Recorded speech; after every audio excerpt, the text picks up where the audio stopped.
because that's, something that is very important, because that potentially could be in the actual exam itself. All right, so if I jump back to taxation, all right. So what we've seen is these marginal tax rates, which are the tax rates that apply to the last dollar earned. So if you've broken the barrier of the tax step, so back here, you go up this into the next step by just $1, it's that $1 that is taxed at the new marginal tax rate. Right? And then it's whatever income is earned in that step is taxed at that rate until you reach the next threshold. That's a term that they use. And then you step up to the next tax rate, and then it's every dollar you earn above that threshold. Okay, so all of this income is taxed at that new marginal rate. This income is still taxed at that rate. This income is taxed at the new rate. And then this income here is taxed at that new rate again, and then so on. The average rates, as we saw, is quite literally just averaging out the tax rate. So the more you pay, as we saw here, when we added up the different rates, the different amounts of tax paid, we accumulated them, we added them all together, and we saw that for an income of 16 million with these marginal tax rates, the individual here paid 5.5 million, a little bit over 5.5 million, which worked out to be 34% as an average. Okay? So you could then talk about the idea that they're paying all of these marginal tax rates, but they're actually paying on average this tax rate. All right, so your marginal tax rate is the change in taxes divided by the change in income. That can be a way to calculate if you're asked to calculate marginal tax rates. Your average tax rate is the total amount of tax paid divided by your income, using Y for income. Okay, now what I've got here is a wee exercise. So this is, you can practice with this. So what I've got here you go. So income, for incomes between $0 and $20,000, I'm suggesting that the marginal tax rate is 15%. So all incomes in there, whatever the income is, it's taxed at 15%. As soon as you go $1 higher, you're then in the next tax bracket of 25%. But it's only the income in this threshold that's taxed at that 25%. So here you've got $20,001 up to $50,000 at 25%. Then again, you go $1 higher than that, and you're now in the next tax bracket up. So you've passed the new threshold, and it's only the income from $50,001 to $100,000 that's taxed at 40%. And then here we've got $100,000 plus, so any income above $100,000 is taxed at 50%. These are all made up just for examples. There have been times in history where some people have been paying 50% as the top marginal tax rates. They did in New Zealand a while back, which was quite scary for those people, particularly when you consider New Zealanders don't necessarily earn as much as some other countries. But they did. Right, now here's what I'd like you to do. If you use these, so maybe take a screenshot of those tax brackets there, and then you're going to use those tax brackets on a range of incomes. I'll give you a few seconds to take that screenshot.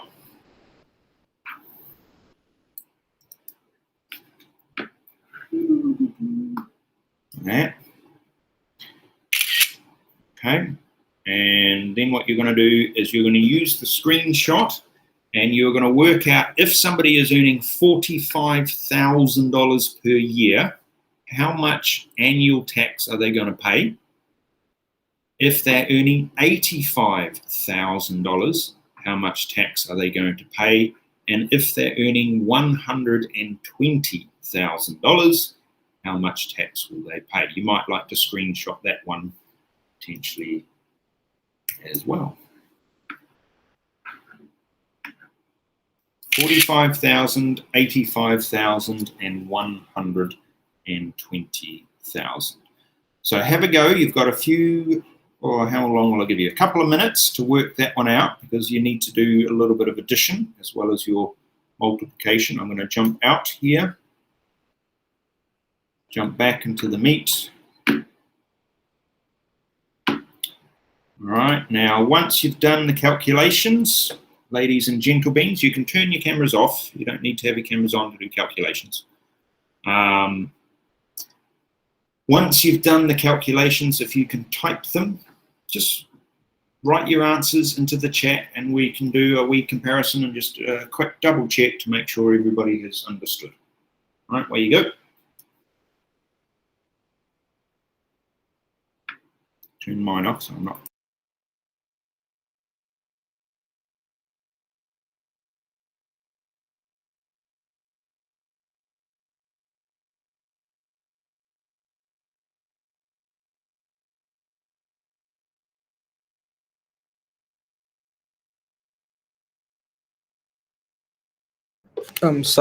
Sorry, Mr. David. Yeah, hello. Well, what are the questions again? I didn't take a screenshot of the questions. Absolutely. Okay, no problems. I'm thinking, can I put that in there? Oops, that doesn't work. Okay. Open that up. Come on. Waiting for the screenshot to open. Seems to be taking its time.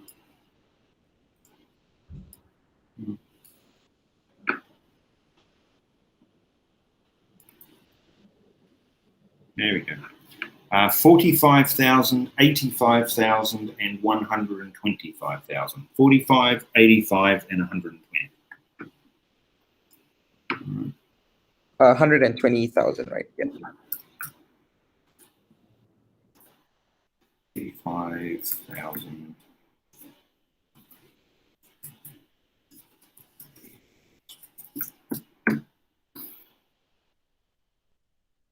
Yep.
So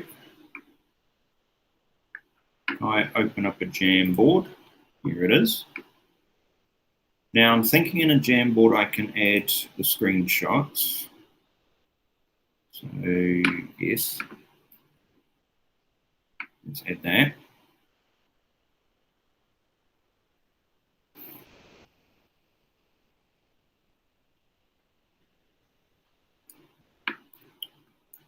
Okay, 45, 85, and 120,000.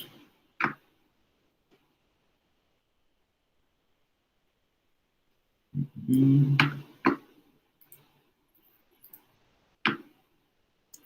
the tax rates themselves.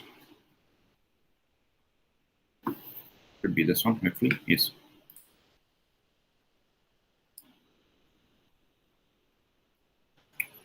All right, now you should be able then to post in here, right, little post-it note. So the first 20,000 that they earn, they're taxed at 15%. Then they have another 25,000. Yes, 25,000. That is in the 25%.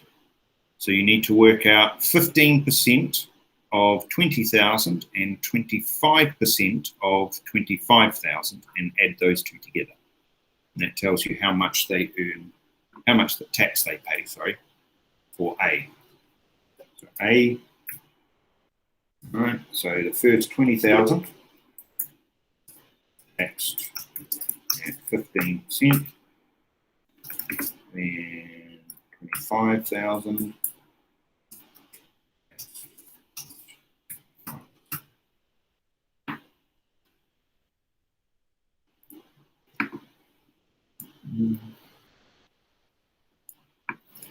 Sorry, Mr. David, could you please repeat what you want us to post? Yeah, I want you to put the answers in, A, B, and C. Oh, so we don't need to write what you wrote. So No, I'm just helping. Oh, okay. Attempting to help at any rate.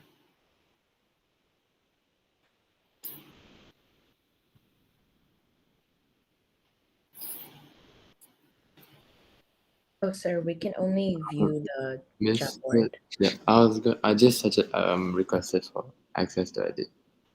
When does that happen? Yes, you can. You should be able to. You should be able to do it. I did share. Didn't I? In view. Change. Edit. Maybe that'll do it. Right. You should be able to add now, I believe.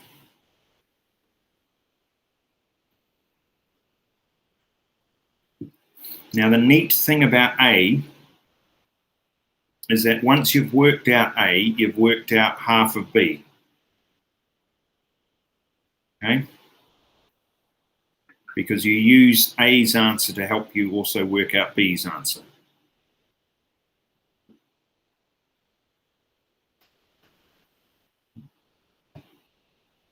Got a post-it note in with answers to A, B, and C. Doing fine.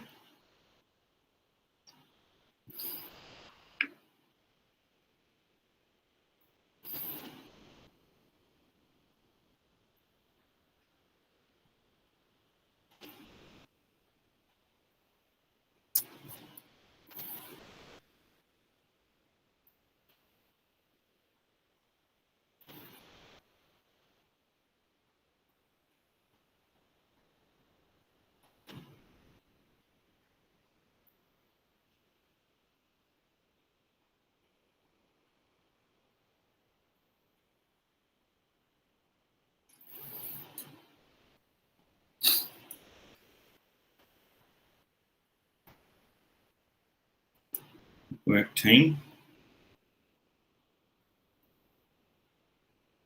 Well done for your answers to A. And that's how your tax brackets work. So once you've worked out that first tax bracket, you've got the answer there. And so everything above that, you're just going to add, you're going to have a cumulative total, you're just going to add the extra amount to that. And so on for the next lot. So the next one is 85,000. So you're going to have 85 is in here. All right. So the difference between 85 and 45 is 40. So you're going to have 40,000 at 40%. That was rather small. I can't see it. There we go.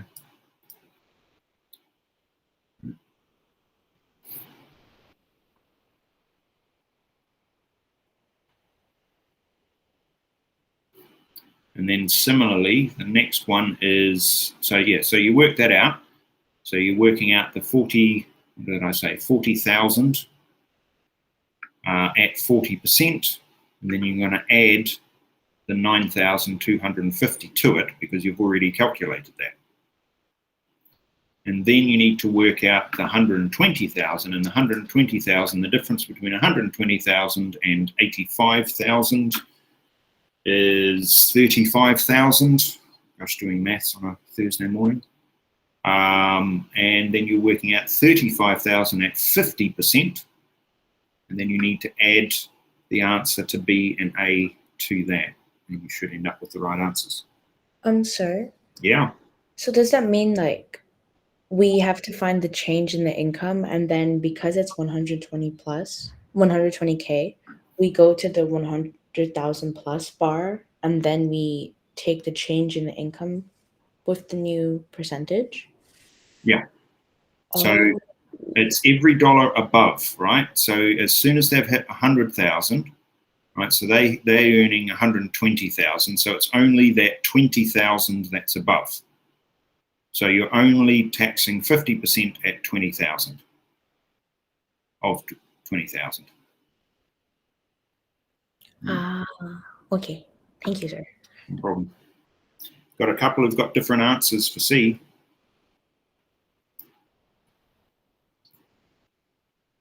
Might like to check you're working. In fact, we've got 3 different answers for C at the moment. And a couple of different answers for B.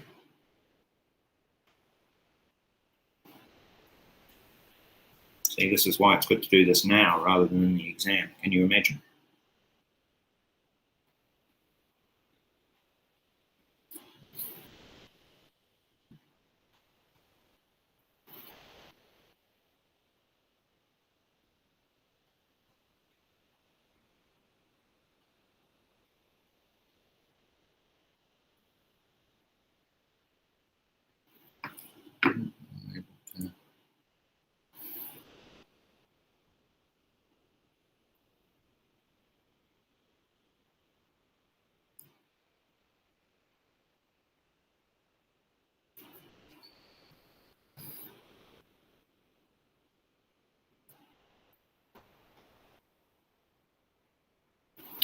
Okay, let's have a look at that one.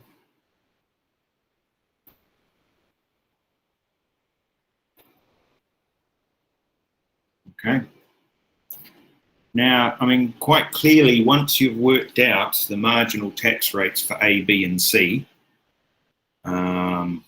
still needing to double check your answers because we've got a couple with the different answers.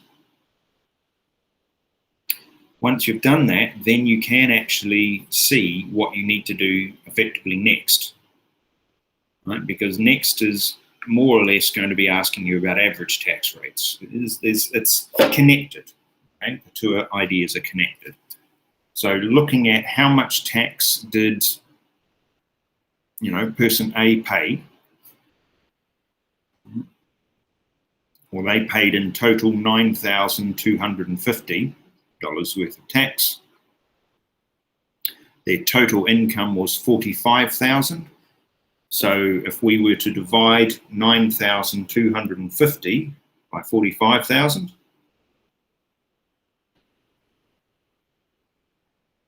doing it on my calculator now, you're going to end up with a little bit over 20%, so 20.5%. All right. So you can see that the average tax rate is not 25%. It's not 15%. It's the average, basically, of those 2.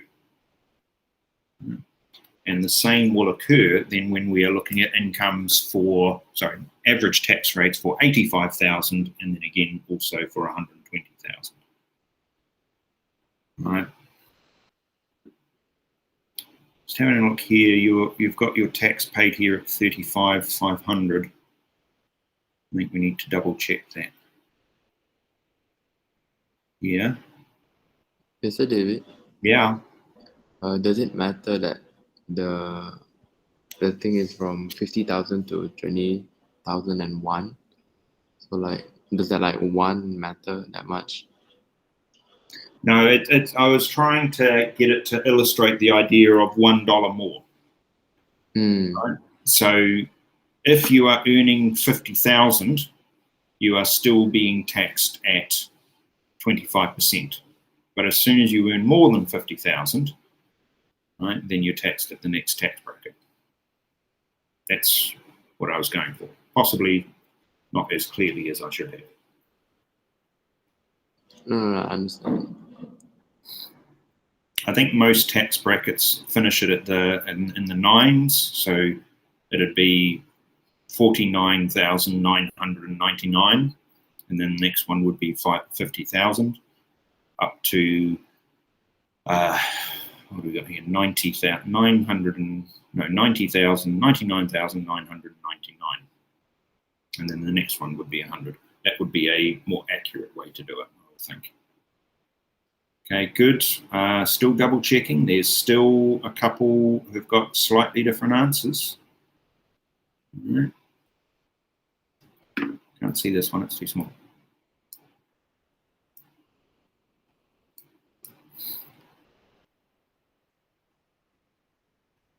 Yeah, I think you need to double check your answers, Fatima.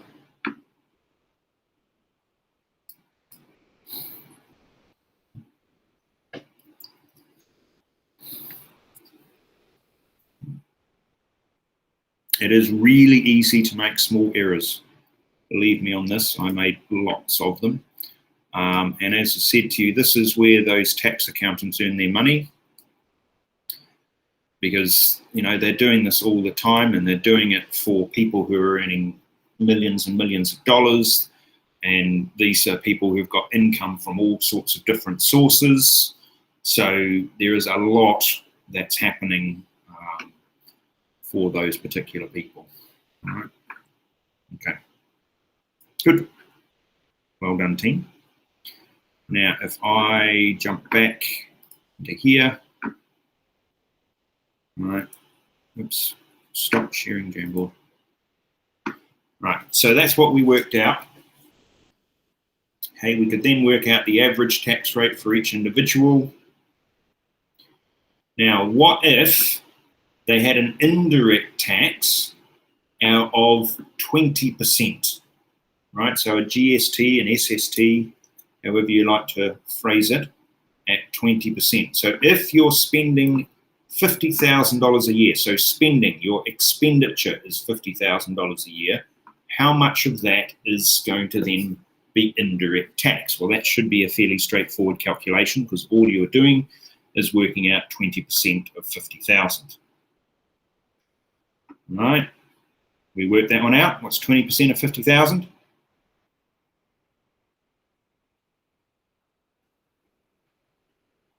$10,000. Thank you. Yes, indeed.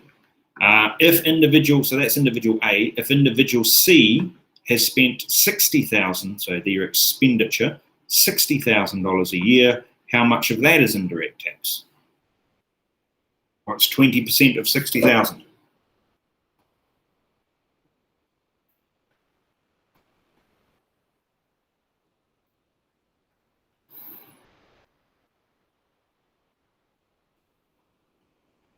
$13,000.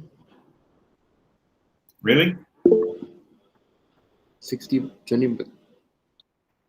Wait, I think I had the question wrong.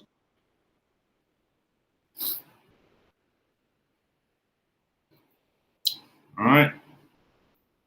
You're spending $60,000 a year, and the indirect tax is 20%. So you're going to be paying 20% of 60,000. What's 20% of 60,000?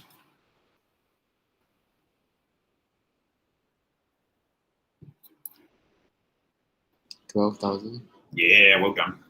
Yeah, right. My maths is shocking, and I'm managing.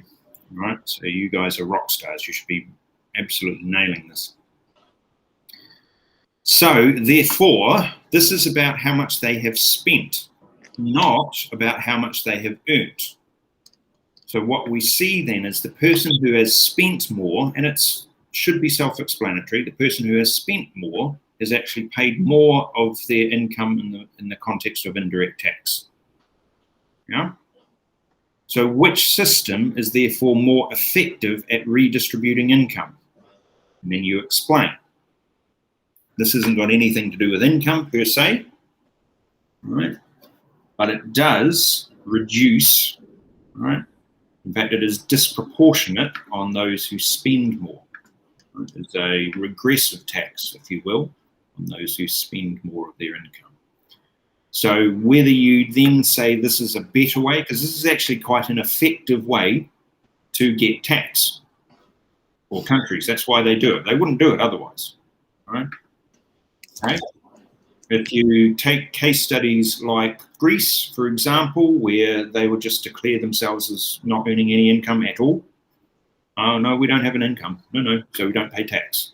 Well, this means that if they're spending income, they're definitely contributing with regards to tax revenue for the government. However, if all you are thinking about is the redistribution of income, then you are probably thinking that progressive tax, because it was taxing at different rates depending on the level of income that you were earning. So you'd argue that that would then be a more effective tool to redistribute income. Are we okay with that?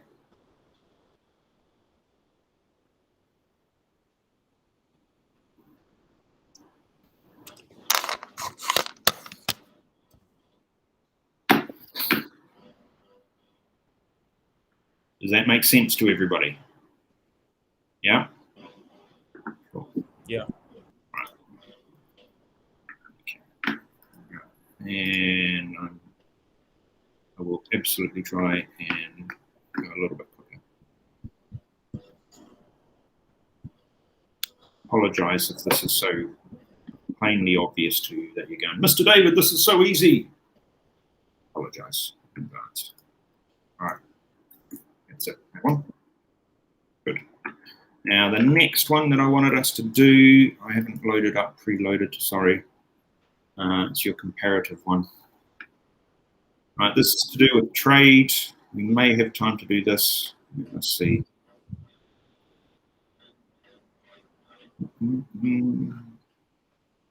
I'll load these two into the classroom as well so that you've got them.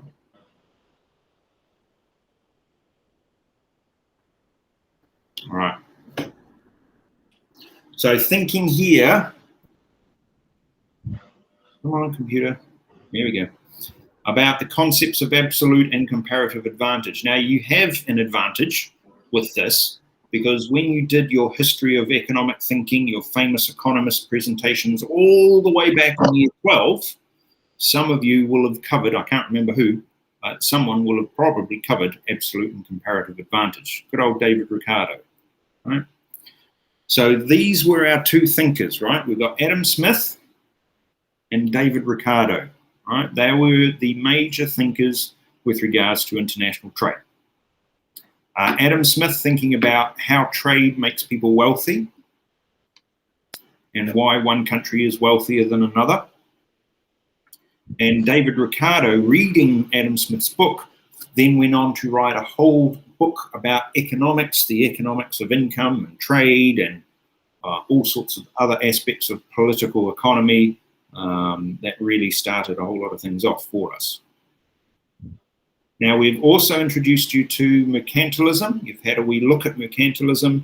You've seen that philosophy that was existing at the time that Adam Smith was writing and before as well. That idea that global wealth was fixed, and so the only way to improve your country's wealth is to take the wealth from other people, right? So colonization and then taking their resources. So Adam Smith's wealth, right, ideas were based on production and based on goods and services, not based on the idea of gold. So that's a huge change in thinking, right? That sees international trade as being one of the key determinants about how your country could grow.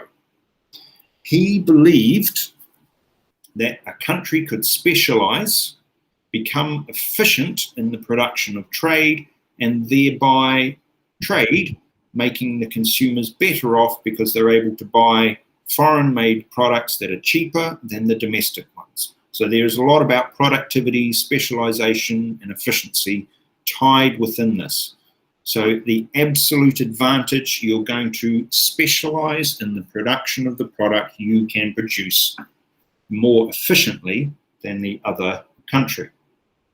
Absolute advantage. So I've got Arenistan and the Democratic Republic of Andrew. And they are producing hats per day and computers per day. And as we see, there's a very clear distinction between the advantage that Arenistan has, right, in the production of hats and the computers per day in the production of computers per day by the Democratic Republic of Andrew. I should have done the Democratic Republic of Max. Really, shouldn't I? Because Andrew's only SL, isn't he? I think Andrew is SL. That would make more sense, but that's all right. All right. Now, a lot of this, you just need to understand, okay? Right, and I'll give you the slides to this. But the principal approach that Adam Smith took is by specialization and exchange, the trading will benefit not only your country, but also the entire world. Right? The whole world will improve, right, because of this. So trade is better for everybody, right, because of absolute advantage. However, and this was the paradox that Adam Smith struggled with, if your country can produce more than every other country, why should they bother to trade? Right? And that was he was thinking about obviously the UK, but countries like America in particular would bring that to fruition, right? Because Russia, you can make an argument about China as well, can effectively produce everything. Right? They don't realistically, they don't need to trade with anybody. So Ricardo then started introducing the idea of opportunity cost into Smith's model. And he came up with this idea of comparative advantage. So instead of looking of trade along absolute lines, instead they should look at the opportunity cost of production and consider what countries are comparatively better off at producing. So just look at their productivity rates and then say, yes, that country could produce absolutely more of everything and not trade with anybody, but comparatively, they're better at producing this good than this other good, so therefore they should specialize in that particular good. Right? And that was considered a paradigm shift as well. Good old David Ricardo. Very clever gentleman. All right? So he looked at the maths of the relative opportunity costs. Now, the examples that he used was to consider wine and cloth. Yeah, I know, crazy examples, right? Portugal and England were the two countries. Obviously, England, because that's where they were pretty much all based at the time. Right? This is, a little bit after the American Declaration of Independence and all of that went on with that. So that's the sort of time period that we're talking about here.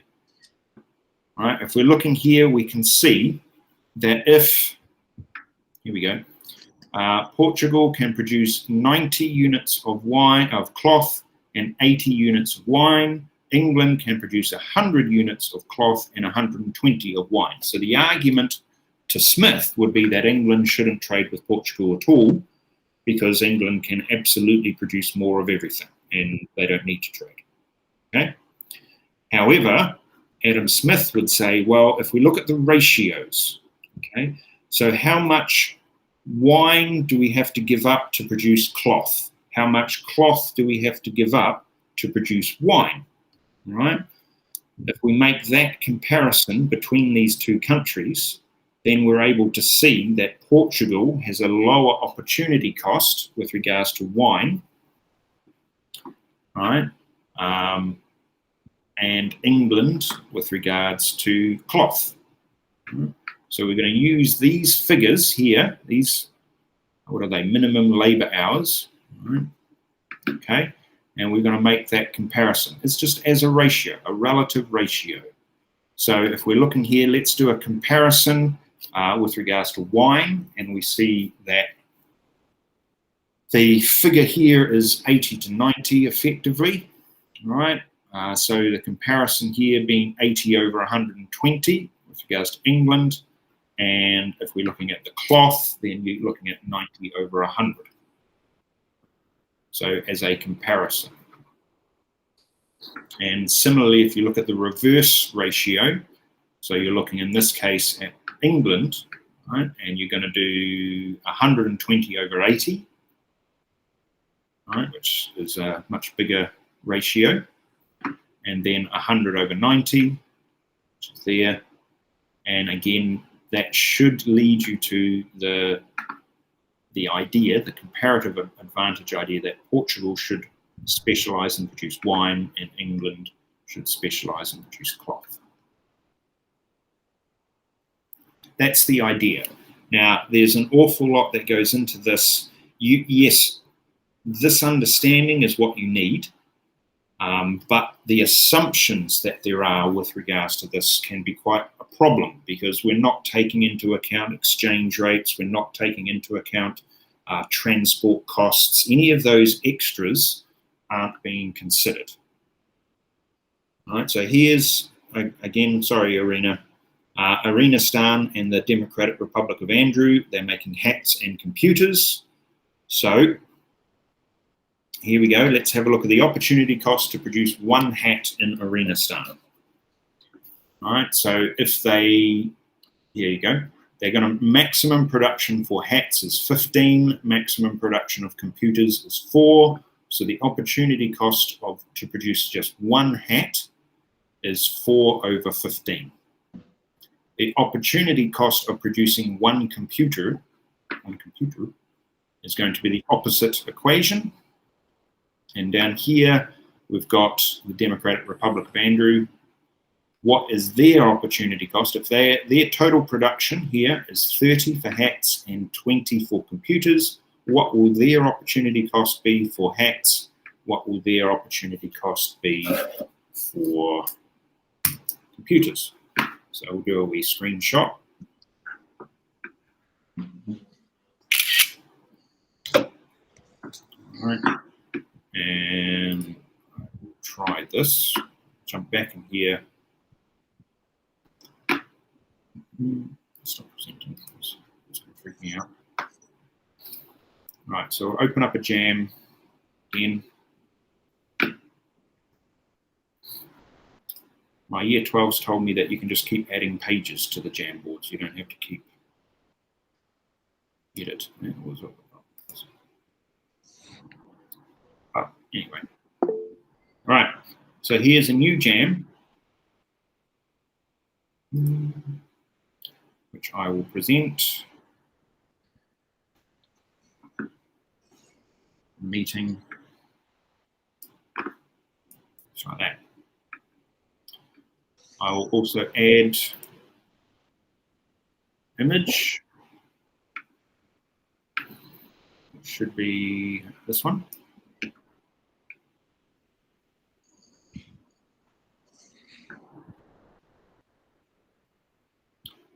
Right, now hopefully this will work. All right, shouldn't take you too long. Have a go working out the opportunity costs. Mr. David, we need adding rights. They're not working still. All right, let's try. Try that again. What happened here? View. Yeah, I thought I changed it. Apparently not. All right, should work now.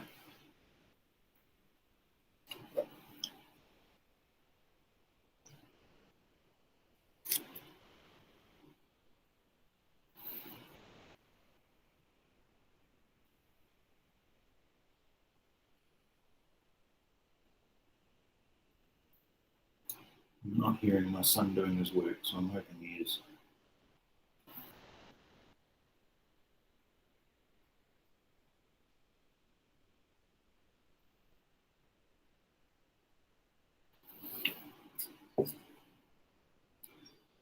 All right, so you can chuck a post-it note in and do the calculations with regards to the opportunity cost. Now, again, it's one of those sort of exam questions where they can ask you for definitions.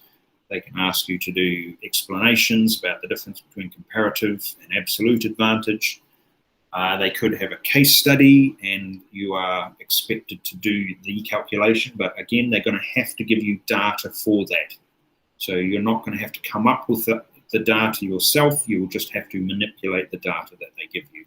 So long as you can work out how to do it, it should be fairly straightforward for you. It shouldn't be a big challenge because they will give you all of the data. Yeah, Arena? Mr. David, do you want like fractions or exact values? Yeah, okay. That's a good question. It depends whether the question asks you for the ratio or whether they ask you for the value of the opportunity cost. More often than not, I would suggest they're going to ask you for the value as opposed to the ratio. So yeah, I'd put a number in. Okay, thank you.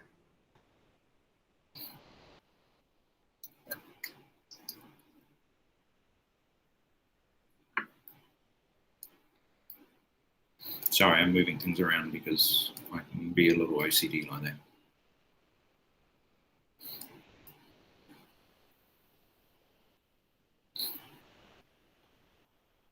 You just written your name on the post-it note, Joel.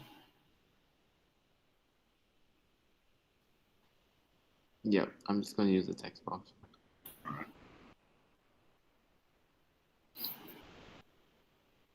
Good. That's looking good.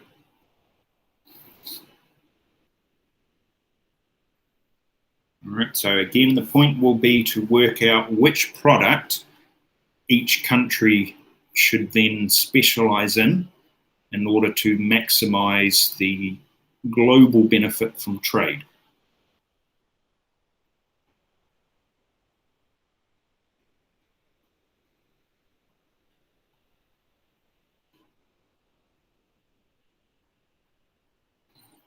Mm-hmm. Yeah.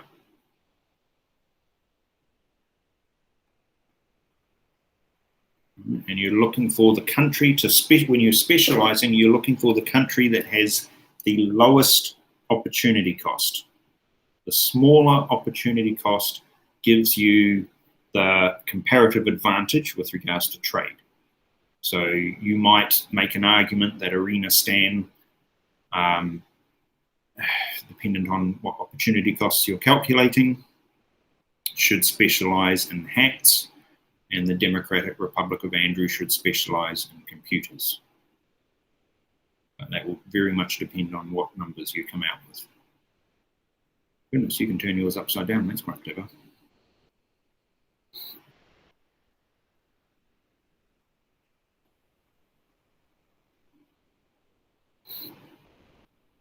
All right.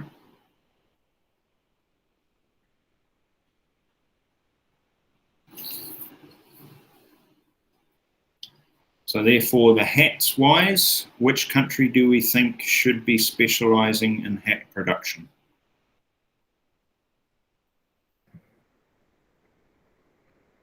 Arena, Stan.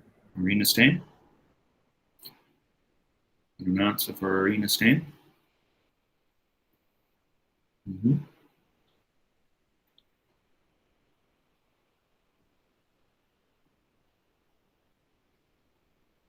Make sure that the big challenge, I think the big error that students make is getting their opportunity costs around the wrong way. Knowing which product the opportunity cost applies to.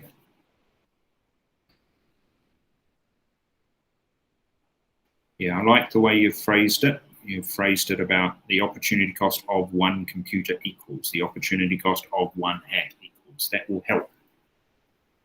That will help. So then you'll know which product it is that you're talking about. So in essence, what you're saying is how many hats you have to give up in order to make computers, or conversely, how many computers you have to give up in order to make hats. I know the comparison of hats and computers in the production process is a bit nonsensical, but you know, it's what we had, right? It's what I did. Okay, now there are a couple of slightly different answers. As I look through, most of us have got pretty much the same.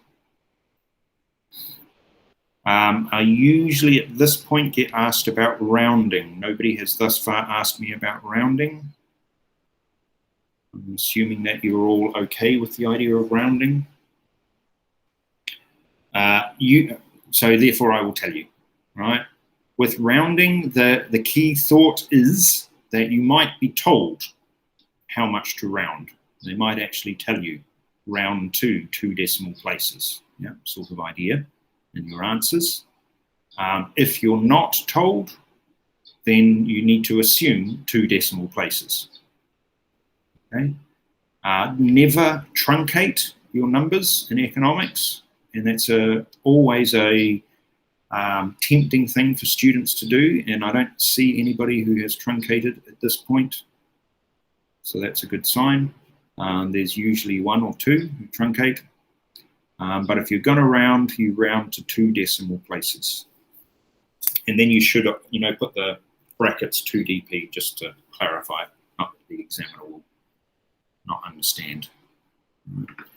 Okay, team. So what I will do is I will download that one as well, and then I'll see if I can post that into the classroom too. All right. And back to here.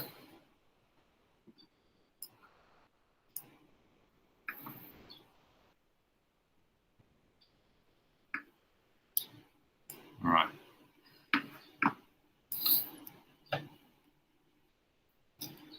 So the entire idea is just working out the opportunity costs. The products, the countries, they will all be given to you. The ratios, the actual value should be all given to you. Yeah, there could be some theory with regards to it, with regards to the difference between absolute and comparative. And yes, they might, you could make an argument as to whether they will push it a little bit further and ask you to critique the theory. And that's what I was mentioning before, where this is something we're not taking into account relative prices. We're not taking into account exchange rates. We're not taking into account transportation costs or any of those other sorts of things. Right? None of that is included within this particular example that you've been given. Right? And in real life, you'd have to include all of that, and that may actually change your answers. Might not, but also might. Does it always work? Well, we're, again, assuming rationality. We are modeling based on an extreme view of specialization, and it might be risky for some economies to do that. Okay? And there are economies that do specialize almost to an extreme end. New Zealand was the farm for Britain. We produced pretty much nothing else other than agricultural products for Britain. Right up until the 1970s, that was pretty much all that we did. Right, so assumptions that we're making, those transportation costs, we're not including those. The idea of homogeneity of the products, perfect information, haven't included any information about that. The costs need to be constant. We're talking 2 countries trading model. There could be a 3rd country, a 4th, a 5th. We could be dealing with trading agreements, so then this model won't necessarily work. We're also assuming that there's full employment, right? That can be an issue. And how free is the trade? There might be tariffs imposed on the different countries or other restrictive trade practices. So that would then be a critique of the model that is used. And that would be a good way to add probably an extra 6-mark question into your exam. Now, this I am not 100% sure that you will need, but this is how you do this if you're basing it on a PPC model, okay? So again, it's that same idea that you've got 2 countries, country A and country B. If they weren't to trade, then they would just exist, right, on these particular PPCs. But if they do trade, then in essence what they're going to be doing is they're going to be producing more of a product, right, and trading that product, say X, okay? And this country produces more Y and it trades Y. It can. And by doing so, potentially they might actually improve the lot of both countries. So if I move on, I think I've got it here. Yes. So when we look at this one, this example here, you've got two countries, country A and country B, and then it's the idea about which country has a comparative advantage in steak and which country has a comparative advantage in chicken. And because you're looking at PPCs, it's the opportunity cost is the steepness of the curve, because when we built PPCs, you remember we talked about how if we are moving on the curve, that shows you the opportunity cost. Now we are using straight line PPCs, so we're assuming constant cost, right, with regards to our PPCs. So in this, because we're looking at, as again, the steepness of the slope, okay, then Belgium has a comparative advantage. Oops, it's gone. Belgium has a comparative advantage in steak, and Australia has a comparative advantage in chicken. Right? The flatter the slope will have a comparative advantage on the x-axis. Okay? All right, so that's a little code for us that will help us should you get this. Now, I think this is probably too complex, right, for your exam. But seeing as we haven't had an exam yet, you know, there is the possibility of using PPCs to illustrate this. Right? Now, no, you don't need to worry about that now. Okay. Right, now all of this will be there. If you wish to have a go at graphing the PPCs, please do. I'm going to escape from there now. I'm going to stop sharing. I'm going to jump back to the meet. Apparently I'm going to tell you everything I'm doing because that's what I do. I'm going to stop the recording.